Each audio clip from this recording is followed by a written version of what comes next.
এশিয়ার মধ্যে বাংলাদেশকে নরওয়ের পণ্যের আঞ্চলিক বিতরণ কেন্দ্রে পরিণত করার আহ্বান জানিয়েছেন প্রধান উপদেষ্টা ডক্টর মোহাম্মদ ইউনূস।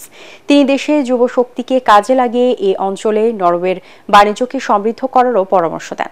বাংলাদেশে নিযুক্ত দেশটির রাষ্ট্রদূত হাকন এরাল্ড গুলব্রান্ডসেন প্রধান উপদেষ্টার কার্যালয়ে সৌজন্য সাক্ষাৎ করতে গেলে এসব কথা বলেন ডক্টর ইউনূস।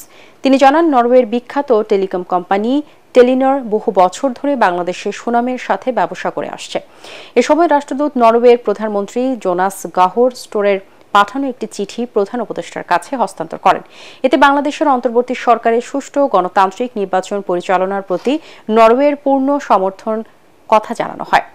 এ সময় রাষ্ট্রদূত বলেন, ফিলিস্তিন ইস্যু, আন্তর্জাতিক কর ও প্লাস্টিক দূষণে আন্তর্জাতিক ফোরামে বাংলাদেশের সঙ্গে নরওয়ে কাজ করতে আগ্রহী। জাহাজ শিল্প এবং সবুজ জ্বালানি পরিবর্তনেও বাংলাদেশের সঙ্গে কাজ করার আগ্রহের কথা জানান তিনি।